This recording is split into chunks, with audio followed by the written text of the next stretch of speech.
up Go as my first backend programming language, and I've built 2 apps in Go since then. So that's why I'm here to talk about how I built my first app and my experience with Go. So the structure of my presentation will be, I'll just talk about myself, and then I'll talk about how I built my applications. And I'm really new, so be nice. About me, I'm a lawyer. I've been practicing for about 1 to 2 years. And my learning journey started in May this year, where I decided to pick up HTML, CSS, and JS, so all these are front-end stuff. I picked it up from Code Academy, books, websites, and practice. And then I decided that I still didn't know how an entire web application worked, and I wanted to pick up a back-end language and build a whole web app to understand how a program works. So in mid-July, I picked up Go. Why Go? I actually considered Ruby on Rails and Python, the so-called easier languages to start with, but then I actually went through some of them on Code Academy. I looked through some blogs and tutorials that taught me how to build stuff with Ruby on Rails, but I didn't like that it hid a lot of stuff from me. So even after looking at the tutorials, I still didn't understand how a web app works. So when I looked at Go, it seemed straightforward. I mean, it forced me to look at a lot of things, routing, HTTP stuff, and it forced me to look into cool things like pointers and memory. So the resources I used came from everywhere. All the books that I could find, all the websites that I could find, I just pulled everything from everywhere. So after working on it part-time, while I had a day job, I deployed my first CRUD app in mid-August. That was about 3 weeks ago. And a week later, I finished an API client. So these are the 2 Go apps that I've built. Okay, some Go resources. Golang.org was very useful for me. I didn't start with that though. I started with the easier books and websites that got me to familiar with the syntax. So on Golang, it was all these resources, books, some good websites. Go, by example, gave me a very good explanation of the different features in Go. Sample applications, Go Wiki. I actually looked at that application right at the beginning, but it was a bit tough for me at first. So I went to look at other books, and I started small. So I practiced with the features and looked at some of the sample applications. Still didn't get it, but I just kept trying the examples. And of course, Stack Overflow and GoNuts mailing lists, they were very useful resources for questions that I had. Of course, there were many times I actually got kicked out of Stack Overflow because I was just going crazy with Go, so I was just spamming Stack Overflow with a lot of questions. I hope it was none of you that kicked me out. So my experience with Go, building Go applications. So these are the 2 apps that I've built so far in Go, a CRUD app and an API client. The first app that I built, it's a very simple app. Basically, lets a user sign up and sign in, read, create, delete, edit status, and sign up. And when you sign in again, your data is still there. So I use MySQL for data persistence. So this is a basic structure of a Go app, a deployable Go app. Package main is called when you want to run your executable commands. Import standard libraries with a lot of functions they have. So I imported FMT format for printing functions.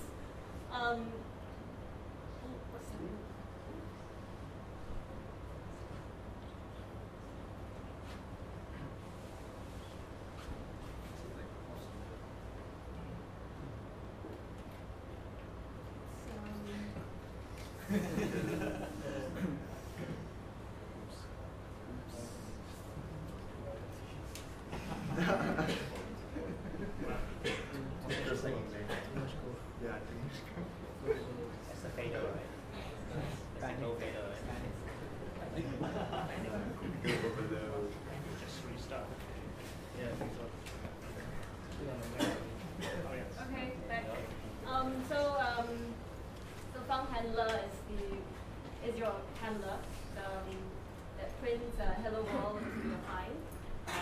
main is your entry point into your program. Yeah, so basically I put handler. Handler is called when the user requests a root URL. And listen and serve serves your port, your server connection. Yeah, so that's what I just covered. So for my CRUD app, I used a lot more libraries. I use both standard library from Go and external packages to build my CRUD app.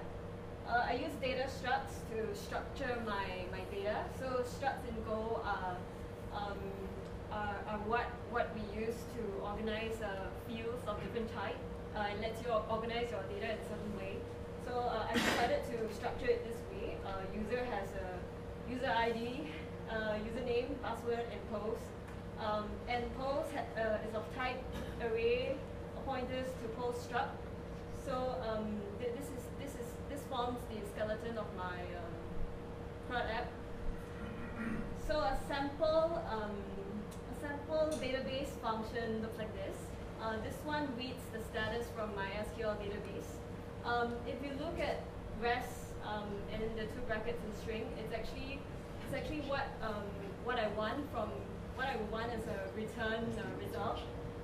Res is a variable, and the array of strings is actually the type that I want the variable to be, because Go is really particular about type. Yeah, I chose to do it this way because of the way I structured my data. It's an array of pointer to pose, so I had to put an array and an array to fit into this data structure. So these are just the database things that I had to do. Ping my database to verify the database connections, run raw queries, and then later on I appended the results to form an array of arrays. That's how I structured my my database queries. Okay, home handler is also a little bit more complex. This handler function, as you can see, I called read status. So once I called read status, I had to create an array again. So as I called it's a bit hard to explain, but so I called an array of post fields, and then later I appended those fields into another array, and then I read it into the template. So I used the template library to print out the information that I needed. So basically, that's the structure of my home handler. So func main is a lot more complicated now. So it has all the different what do you call that? Routes routes that the user calls. So there's tweets, delete, edit, save. And SQL.open opens at the database connection pool, and the last part actually gets the port number for my server connection. That's func main. Okay, so after I built this, I decided that I wanted to know more about APIs, and I built an API. So what I built was that so this API client gets a series of photos from Flickr for a random city, and it displays the current, and it also gets data with a weather API for that same city. I'll show you in a while. For this, I use all these libraries to build my web app, my web client. Now I'll show you what I've built.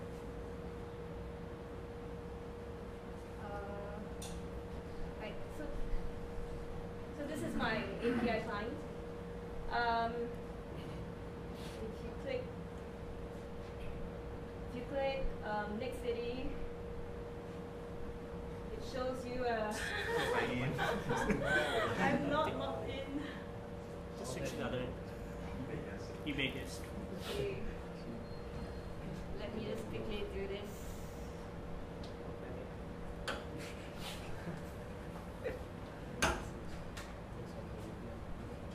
Okay. So basically it shows you a random, the cities are random. All the user has to do is just click on it. And then they will show you the next city. Thank you. So Berlin. These are photos that are actually tagged Berlin. So you can actually see, yeah, there's a sort of like it matches, you know.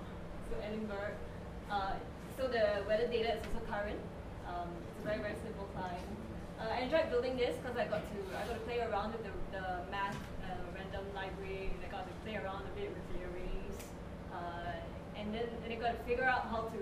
Because I found out that when I was building this, somehow some of the pictures ended up being very similar to one another, so it looked very ugly.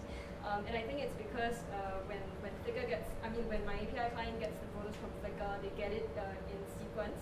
So some of the users upload the very, very similar photos together at the same time. So I had to randomize them. But I found out later when I randomized them, the random library actually called the same index the same time. So I got similar photos. Like on the same page, and it looked very ugly. So I had to play around with the random library. It was also another problem. The other problem was that what was the other problem? The other problem was that after I logged out of this API client and I logged in again, I got the same kind of photos, so same series of photos. I had to change that also, so I used another Go library a Go package a function to change that. So that's my API client. And just very quickly, this is the CRUD app, just a very simple application where the user can sign in with a password.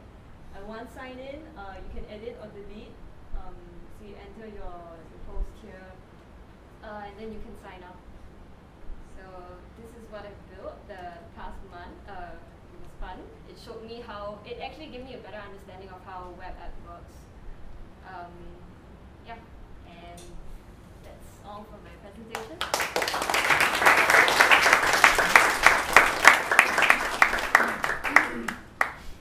So questions, comments? So do you make the two API calls to Flickr, the weather concurrently? Yeah. Concurrently? Yeah, concurrently.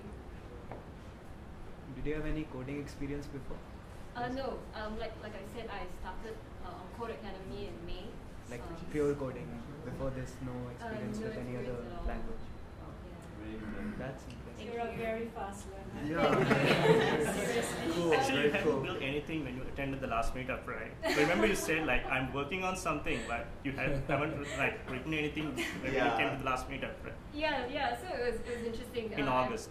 Yeah, I went for my very first Go meetup in I think it was July. right? Because before that, I considered Ruby on Rails, and then I attended Ruby on Rails this course, not a course, but more like a free coaching thing. So I thought just go. Rails Girls, right? Yeah, Rails Girls. So I met Lakshan, and I was actually asking Lakshan if I should pick up Node.js because I actually did a bit of JavaScript and I was a bit lazy to learn another language. And then Lakshan was like, no, why don't you learn Go? I'm like, okay, why not? So I went to check it out, and it actually looked okay to me. So I didn't know any better, right? So I began coding. I tried. Then I realized it was actually really. So it got a bit difficult because I didn't understand a lot of things. Why they had to be in 64 or like float. It's not in float 64 and 32. So I had to find out all the differences. So it was a bit difficult at the beginning, and I wasn't sure if I could finish the front app. So in the second Go meetup, I was actually halfway through the app, and then I met Lakshan. So I was telling Lakshan, hey, guess what? I'm almost finishing my CRUD app. But at the back of my mind, I'm like, oh no, I don't know if I can live up to what I said. Because I was actually And everyone else was like blaming me for existing. So we had this friend, this common friend who isn't here today. You are It's having not the here, last right? laugh. Yeah. So when it was in a group, right? So you said like I'm building on this, and then others were like suggesting why not use Rails or Node.js, which is easy to pick up. Right? And even I was like considering that was a bad decision or bad suggestion I did. So with this friend, she was like, you're never gonna build this. You should have started on Rails. But I thought that But Rails is a framework, right? And what you did is Go in it's like framework. So you actually went one step below and understood the basics, like you yes, said. which I actually appreciated. Exactly. Yeah. So you know. Yeah. Yeah. And I like that Go didn't like force me to learn any frameworks in the beginning. It's not like Ruby, you know. Like when I'm searching on how to build an app in Ruby, there'll be like all these Rails tutorials, and even Python, there'll be all this like Django. And the best part is there'll be a tutorial on there'll be a tutorial for Python 2.7, and then there'll be another one for so it was very annoying. So Go was good for me as a beginner because it didn't have all these complications. So so it was like this. So let me add something to that. So in the like Rails Girls event, like what I realized was like most people were just copying and pasting stuff, and it works. So at the end of the day, you think, right? Yeah, I know how to build a web app. But then again, like you go and like realize, do I know about URLs? What's like a controller? What's a model? Like all these like concepts, right? On top of like when it comes to framework, it comes with a lot of baggage, right? So you don't really have a understanding of the basics. The magic. Yeah, it's like all magic. You just copy and paste, it works. Like you just run a scaffold and it just builds everything, but it felt like, it's not the right way. I mean, for me, I felt like it's not the right way. So then that's the reason I suggested like just use Go because it's very low level. So you have to learn like the URL and you'll understand what they're doing. Yeah, because you went through the basics. Yeah. I agree with you. But like she just like raised the bar for everyone. I know. It's like I think I took 2 years. I didn't expect like I thought like she might come up with a hello world app or something, but even the design is crazy good. Like the simple design, right? I thought it's like the fact that you picked it up like a few months ago. The design is. And I suggest like all of you like go to her GitHub account and do like code reviews if you have time. Right? I mean, we forget about Virgin. And send pull requests as Yeah. well. Exactly, would be helpful. Because you can see like I went through the code bases, like the first one you see like she's still picking up, but then like the Twitter app or the weather app, right? The second one was the weather app. Yeah, Does so the Twitter app connect to the Twitter API? no, it's No. Okay, It's just just Twitter okay, because okay. it's like It's just a message. ad, yeah. so like you can see a huge improvement like from the first app to the second app. So I did not know Heroku could host Go apps, by the way. I learned something new. It's quite new. It's quite new. Yeah. Okay. Well done.